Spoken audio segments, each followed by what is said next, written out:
আমি সকলোৱে জানো শিক্ষক এজন হৈছে মানুহ গঢ়াৰ মেচিন আৰু আজি মই গৈ আছো সেই মানুহ গঢ়া মেচিনটোৰ কাৰখানাত। গতিকে আপোনালোকে ভিডিঅ'টোৰ লগতে থাকিব।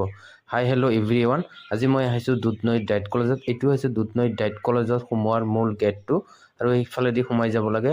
মই আহি পালোঁ ভিতৰ ভাগটোত আৰু এই ভিডিঅ'টোৰ জৰিয়তে মই আপোনালোকক ডাইট কলেজৰ ভিতৰটোক দেখুৱাৰ চেষ্টা কৰিম। গতিকে আপোনালোকে ভিডিঅ'টোৰ লগতে থাকিব আৰু পাৰিলে অলপ ভিডিঅ'টো বেছিকৈ শ্বেয়াৰ কৰি দিব। ইয়াত প্ৰতিটো বস্তুৱে মন চুই গৈছে মোৰ। আপোনালোকে যে QR কোডটো দেখা পাইছে, এই QR কোডটো প্ৰথমত মই আচৰিত হৈ আছিলোঁ যে এনেকৈ গছত কিয় QR কোডবিলাক ওলমাই থৈছে। তাৰ পিছতহে গম পালোঁ যে নহয়, এই QR কোডবোৰ স্কেনিং কৰিলে সেই যিটো লিখা আছে সেই তাৰ পাঠ্যক্ৰমৰটো সম্পূৰ্ণৰূপে ওলাই আহে। গতিকে ই এটা ইউনিক আৰু বহুত ভাল লগা, আৰু মই এনেকুৱা ইউনিক আইডিয়াটো প্ৰথম ডাইট কলেজত গৈয়ে দেখা পালোঁ। গতিকে আপোনালোকে মই দেখুৱাই আছোঁ, চাওক কিমান ধুনীয়াকৈ আৰ্ট কৰি আছে। চাওকচোন। আৰু এইখন ডাইট কলেজ হৈছে আমাৰ গোৱালপাৰা জিলাৰ একমাত্ৰ ডাইট কলেজ।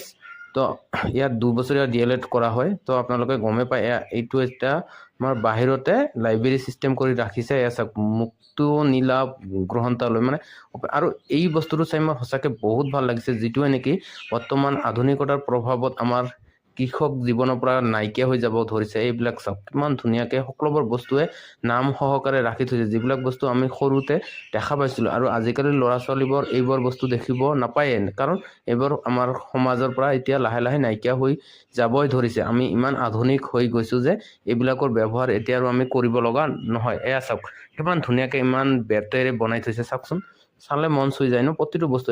চাওক মিছাইল, আমি জানো আমাৰ আবুল কালাম আজাদ ডাঙৰীয়াৰ। চাওকচোন মিছাইলটো কেনেকৈ বনাই ৰাখিছে ভিতৰত ইমান ধুনীয়াকৈ। আৰু চাওক, গতিকে ভিডিঅ'টো সম্পূৰ্ণৰূপে চোৱাৰ কাৰণে সকলোকে ধন্যবাদ জনাইছোঁ। আৰু পাৰিলে ভিডিঅ'টো অলপ বেছিকৈ শ্বেয়াৰ কৰি দিব, যাতে মই আগলৈকে ভিডিঅ' বনোৱাৰ কি পাই থাকোঁ আৰু আগ্ৰহটো জমি থাকে। চাওকচোন পেলনীয়া বটলেৰে কিমান ধুনীয়াকৈ নাওটো বনাইছে, চাইছেনে?